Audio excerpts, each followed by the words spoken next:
The trouble began long before she spoke those bold words. It began on a hot September afternoon, when the wind carried dust across sagebrush flats like a warning of what was coming. The sun hit the town hard, burning the boards of the old storefronts and turning the main street into a river of shimmering heat. Horses stood restless at hitching posts, and every step raised a small cloud of powdery dirt. Vanessa Cole stood on the porch of Hartwell's General Store with a crumpled telegram in her shaking hand. She had read it so many times the ink felt burned into her memory. The message was short but cruel. Her husband's will had been reviewed for the final time. The ruling was final, the condition was real, and the clock, for the first time, felt like it was ticking loud enough for the whole town to hear. No male heir within 1 year. No ranch, no exceptions. It felt like someone had pressed a heavy stone onto her chest. She had already buried Ralston Cole after consumption took him slow and steady. She thought the worst part of grief had passed. But today proved she was wrong. The real storm had only just begun. The Cole Ranch sat on 200 acres of decent grassland, 2 miles out of town. A small creek split the pastures, and the 2-room cabin Ralston built with his own hands stood like a quiet memory of everything they'd fought for. It wasn't big. It wasn't fancy. It wasn't rich. But it was hers, if she could do the impossible. Find a way to produce a son without a husband. How in the world am I supposed to do that? She whispered to herself. Bootsteps clicked on the porch behind her. Thatcher Voss stepped into the light with a smile that never reached his eyes. At 35, he was handsome in a cold way. Clean boots, gold watch chain, hair slicked with too much oil. The kind of man who never worked soil under his nails, yet acted like he owned the whole town. "Cole," he said smoothly, pretending to tip his hat.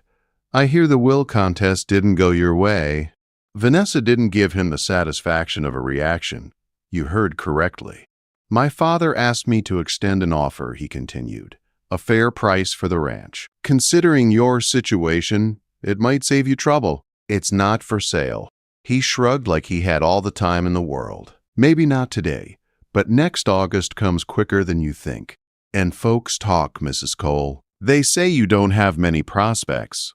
Heat rose in her face. He saw it. He enjoyed it. "Good day, Mr. Voss," she said, stepping off the porch. "I'll be waiting when you're ready to be reasonable." His voice followed her down the street like a shadow she couldn't shake. The ride home felt longer than usual. She stared across the dry grasslands, trying to push away a wave of fear. Ralston's brother back east had challenged the will the moment he smelled opportunity. The judge believed land should pass to a man, not a woman alone. So he added the cruelest condition of all: produce a male heir within a year. 7 months were already gone. Her nearest neighbor, Almeda Rowe, saw the storm on her face before Vanessa even spoke. Almeda was 42, twice widowed, sharp-tongued, and practical in ways that sometimes bordered on shocking. She was the sort of woman who could birth a calf, bury a husband, and bake a pie in the same day. "You look like someone slapped you with a wet boot," Almeda said behind her house. "What trouble found you now?" Vanessa told her everything. About the will, Thatcher, the impossible deadline.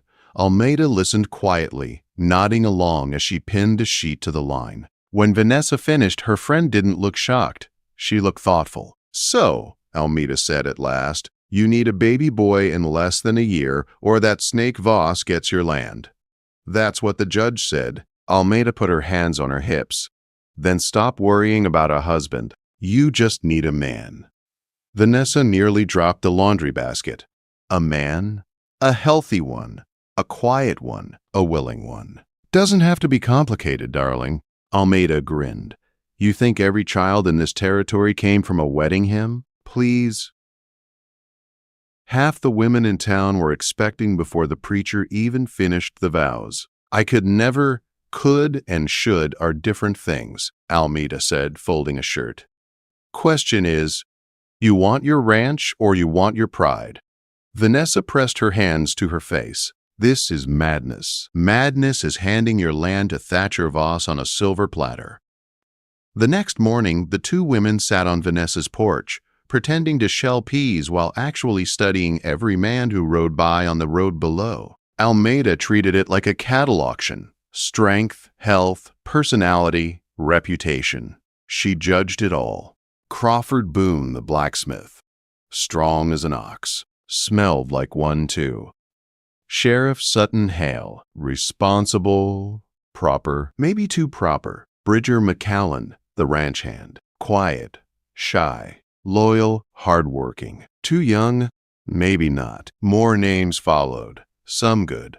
Some terrible, some hilarious. By the third day, half the town was whispering that the two widows were either starting a breeding program or selecting studs for some strange frontier experiment. The rumors spread faster than wildfire, but the truth was much simpler. Vanessa was desperate, scared, and running out of time. And she had no idea that the quiet cowboy repairing her fence posts every evening, the one who kept stealing shy glances when he thought she wasn't looking, would soon change everything in ways she never expected. Vanessa did not sleep that night. Every creak of the old cabin felt louder than usual. Every breath of wind carried the weight of a choice she didn't know how to make.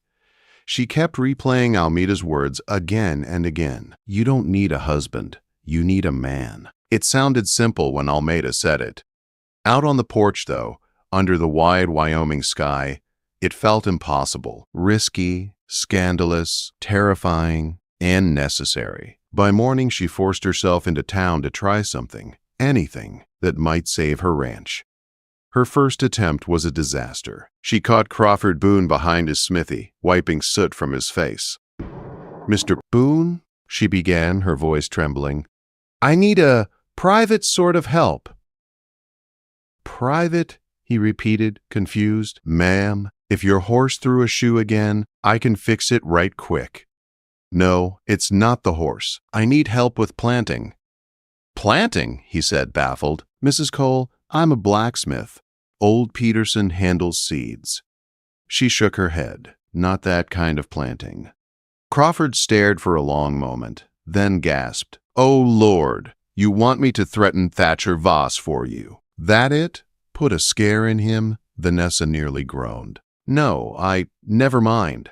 By the time she escaped that conversation, she wanted the ground to swallow her whole.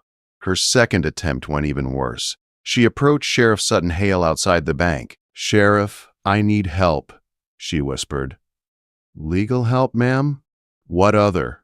"I can look into the case again. Not legal, personal. The will requires a male heir." His eyebrows shot up so fast she thought they might fly off. "Ma'am," he said stiffly, "I think you should talk to Preacher Davidson." He backed away like she was holding a rabid weasel. Word traveled fast in a small town. By Wednesday morning, the whole territory whispered that Vanessa Cole was approaching every unmarried man with scandalous propositions. Wives clutched their husbands. Young men scattered like quail. Even the preacher's son, Foster Grady, ran into the hayloft and refused to come down when she walked into the barn. By evening, she slumped into a chair at Almeida's table, hiding her face in her hands. "This is hopeless." "Nonsense," Almeida said, slicing bread. "You're just asking the wrong men. I've asked half the town, and God bless you for not asking the other half. But listen to me." Almeida leaned close. "You need someone steady, quiet, loyal, someone who actually cares if you lose this ranch." "There is no such man." "There is," Almeida said simply, nodding toward the window. Bridger McCallan was crossing the yard outside, carrying 2 buckets of water from the well. He walked with that quiet confidence she'd seen 1,000 times. Strong, steady hands, a gentle way with horses. Kind eyes, a heart too shy to show itself. "He's practically a boy," Vanessa whispered. "He's 26. You're 28. That is not a boy. That is a man. A good one." Vanessa watched him set the buckets down and rub the back of his neck, a nervous habit he'd always had. Something warm tugged in her chest, something she tried to ignore. "He stayed on after Ralston died," Almeida said softly. "He didn't have to, but he stayed." Vanessa swallowed hard. That doesn't mean it means everything. The next afternoon, she found him in the barn, repairing worn harness leather. Dust shines floated in the sunlight around him. Horses shifted in their stalls. It was quiet, too quiet for what she needed to say. "Mr. Macklin?" she asked. He looked up slowly. "Yes, ma'am. I need to discuss something personal. About the ranch." "I'm listening." She twisted her hands. Her mouth felt dry. Her heart hammered so hard she worried he might hear it. "The will requires a male heir," she whispered. He nodded. "I've heard talk. I need a man to help me meet that requirement." She forced herself to continue. "Not a husband, not obligations, just help." Bridger didn't move, didn't speak. For a moment she feared he was shocked, like the others. Then he stood and stepped closer. "Can I ask you one thing first?" he said quietly. "If you could choose anyone to help you, who would you choose?" The question hit her harder than expected. "I want someone trustworthy," she said. "Someone who cares what happens to this ranch." "And to you?" he asked. She met his eyes. "Yes." Bridger took a breath like he was gathering courage he'd kept hidden for years. "Mrs. Carlton felt. Cole, Vanessa, I've cared about you since the day I was hired. I stayed because I wanted to, because you were here, because this ranch felt like home for the first time in my life." Her breath caught. He continued softly, "If you're asking me for help, there's nothing I wouldn't do for you." Something shifted in the air, something deep and real and frightening in the best way. "Are you sure?" she whispered. "I've never been more sure of anything." That night, while the stars glowed above Sagebrush Flats and the soft breeze moved through the cottonwoods, Vanessa realized she was no longer alone in the fight. Not against Thatcher, not against fear, not against time. For the first time since the will arrived, hope found its way into her chest. And she didn't know yet that Bridger wouldn't just help her save the ranch, he would change her life forever. The months that followed moved with a mix of fear, hope, and quiet determination. Vanessa and Bridger married in a small ceremony at Preacher Davidson's house. It was simple, calm, and without fuss. No big reception, no dancing. Just two people making a promise to stand together. Whispers spread through Sagebrush Flats, of course. Some folks counted the months. Others pretended not to. But most of the town soon grew tired of the gossip and focused on their own troubles. Life on the frontier was too hard to waste energy on someone else's business. By early summer, Vanessa was heavy with child. Bridger stayed close every day, doing chores, repairing fences, tending cattle, and checking on her every hour. He cooked when she couldn't stand long. He cleaned when her feet swelled. He carried her to bed when her back hurt too much to walk. And every night he held her hand as she drifted off to sleep. As July came to an end, the real worry set in. The legal deadline was August 15th. If the baby didn't arrive in time, Thatcher Voss would take everything. On July 30th, before the sun rose, the first pain hit. Vanessa gripped the edge of her bed and called out for Bridger. He was at her side instantly, wide-eyed and pale. "Almeida," he whispered. "I'll get her. Don't move." Within an hour, the house was full. Almeida moved with skill, giving sharp orders to Bridger, heating water, finding sheets, and keeping Vanessa focused. Dr. Craven arrived soon after, calm but firm. Outside, neighbors gathered. Word had spread quicker than wildfire. Men leaned against fences. Women whispered together. Everyone knew what was at stake. Inside, Vanessa fought through each wave of pain. She cried. She screamed. She told Bridger she couldn't do it. She begged for it to stop. But every time she faltered, he held her hand tighter. "I'm right here," he whispered. "You're not alone." Hours passed. The sun climbed high, then began to fall. By dawn the next day, Vanessa was drenched in sweat and barely had the strength to lift her head. "Just one more push," Dr. Craven said. "He's almost here." Bridger's hands held her shoulders as she gave everything she had left. Then the cry came. A loud, strong, healthy cry that filled the whole room. "It's a boy!" Almeida shouted from the doorway. Cheers exploded outside the house. Women hugged. Men threw their hats in the air. Even the sheriff wiped tears from his eyes. Bridger looked like he'd forgotten how to breathe. When they placed the tiny baby in his arms, he held him like he was holding the whole world. "Hello, son," he whispered. "Welcome home." Vanessa lay back on the pillows, exhausted but glowing. The world felt quiet and safe for the first time in months. Until horse hooves thundered into the yard. Thatcher Voss arrived, dressed in a pressed suit and smug confidence. He marched through the crowd with a leather satchel in hand. "I have legal business," he announced loudly. "I need to verify the legitimacy of this child." His voice filled the ranch yard like a bad smell. Sheriff Hale stepped forward. "Thatcher, she just gave birth. Show some decency." "I'll be quick," Thatcher said. "The will requires legitimacy. Marriage certificate, proper timing. If this child arrived too early, the ranch still falls to my client." Almeida came storming out the front door, like a dust devil with anger in its teeth. "Boy," she snapped, "you better pray you brought your reading glasses because you're about to need them." Bridger appeared behind her, holding his son. "This child was born July 30th at 6:30 in the morning," Almeida announced. "Doctor witnessed it. Sheriff knows it. Marriage certificate filed with the county clerk. Then, perfectly legal." Thatcher froze. His confidence cracked. "That's quite convenient timing," he said. "Convenient?" Almeida barked. "Are you suggesting a woman can schedule a birth like a train timetable? You fool. God decides that, not you." Laughter rippled through the crowd. Dr. Craven stepped forward. "The will's requirements have been met, legally, properly, entirely. And if you push this matter further, there's a penalty for filing a fraudulent challenge." Thatcher blinked.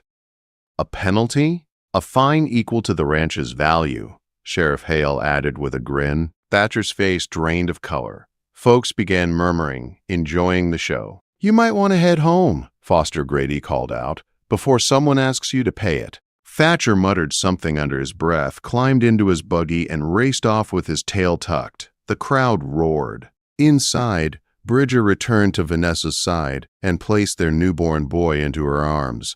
Tears filled her eyes as she looked down at his tiny face. "We did it," she whispered.